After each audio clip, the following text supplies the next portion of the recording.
when someone says, really wants you to go out and ask for money, the first thing you do is start to look towards the heavens and say, why me, God? I've been good. I work in your vineyard. Why in the world would you ask me to have to go out and do this terrible thing and ask people for money? You wonder why would that happen? Well, there's several reasons. And we're going to go through each one of them. First of all, you believe in the organization.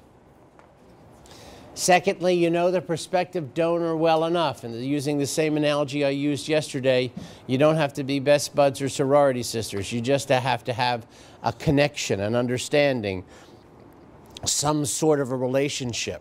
I mean, like I said, a cold call is not necessarily ever a good idea. But the fact of the matter that someone is a significant donor to your organization or is a significant supporter of your organization means that you already have some connection with this individual. Now, what Bill was talking was a little bit about the romance of bringing a board member on. And it's similar to that with a major donor. With a major donor, you need to romance them a little. You need to spend some time. Bill and I were giving this institute, or a version thereof, for Sir John Templeton in England, which was really nice. We were traveling to England on a regular basis.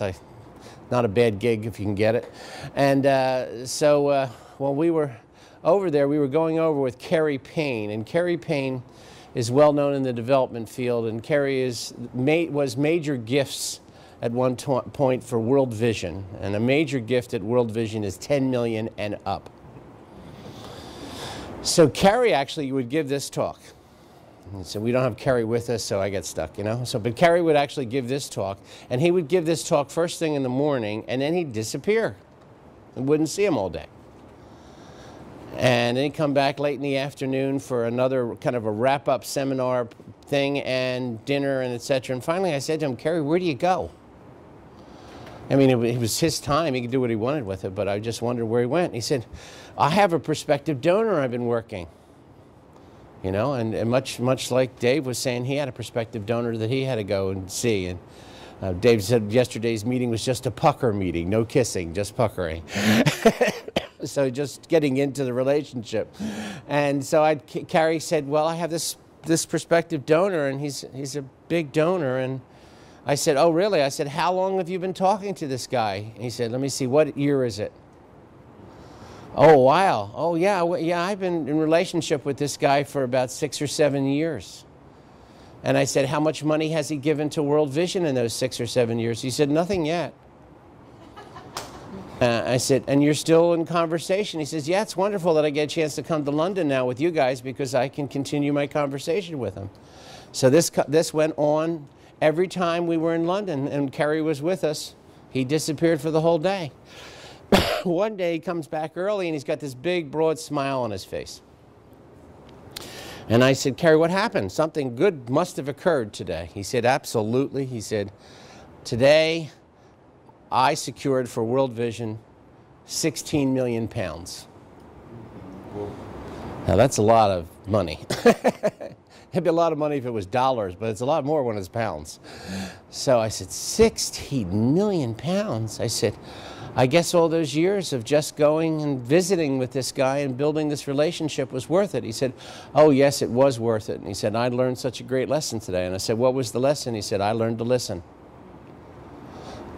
He said, I've been talking for all these years. And he said, today I learned to listen. And the long and the short of the story is that this man asked him if he could be on a soup line in Somalia and serve soup to people in Somalia. Something, by the way, I don't want to do. I understand it's a rather dangerous place there. And Kerry said, when would you like to go? And he said, as soon as possible. And with that, the man pulled out his checkbook. So, I mean, so sometimes it takes a long time to romance a donor and to spend time with them, and other times it's more appropriate to ask in a relatively short period of time. So we're going to talk about more normal situations than Kerry. The last thing is that you can get the gift. You are the person that we know can get the gift. Certainly you don't agree with that. You always think it's the other guy that would be better at getting the gift than you. And the fact of the matter is that's not usually the case. So that getting a gift from somebody, much like convincing somebody to do anything, is common sense. And this is why you are the person that they ask in an organization to go out and do solicitations. I am very interested, as I just finished having a conversation like this just 2 minutes before this presentation started, I'm very interested in talking to the people that attend these seminars because I am often surprised at the remarkable skills they have. People always say to me, you know, before I got involved in the ministry, I did this in life. Or before I got on the board of such and such, or as I'm on the board of such and such, I am in my real profession, I do this and that and the other thing. I'm always astonished at how many incredibly talented and successful people I have sitting in front of me. And yet nonprofits, and I'll speak for my own nonprofit, struggle to get the gift, to get people to acknowledge them, to have people to say, yes, I would like to make you the organization that I support. The fact of the matter is that successful and qualified individuals exist in all the organizations that are in this room. And yet oftentimes those same successful and qualified individuals are not using the gifts they already have to help that organization become as successful and qualified as they are. So I'm talking to Brian over here, and he's telling me about what he does in the real world. And I'm thinking to myself, boy, it'd be great if I had those skills. It'd be great if I could do those sort of things like he does to make a living, to help people in the you know, financial services. And yet I know, and I'm not trying to put you on a spot here, but I know that the same skills that Brian has in that for-profit world, he could very well, and may very well, by the way, put to use working for his nonprofit organization, the charity, the ministry that he represents here, and make them just as successful.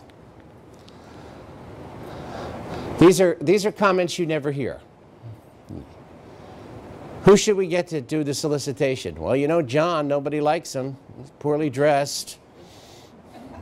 Kind of smells a little. Let's get John. I mean, right? Nobody does that, right? They say, let's get Mary. Why Mary? Well, you know Mary. Wow, she's really put together. She's well-spoken, intelligent. Everybody likes her. The right people are generally chosen to do solicitations. Generally, those are the people that the first that comes to in person's mind, they are a good choice. You may not want to ask, but you can. It's interesting that I note this, that when people have these skills, you know, they may know sales techniques, they may have gone through motivation courses, they may have done remarkable things in college or in for-profit, they don't want to put them to use. They even think it's wrong to use them in the nonprofit world, as if the for-profit world is evil and the nonprofit world, certainly the ministry type of, is really pure.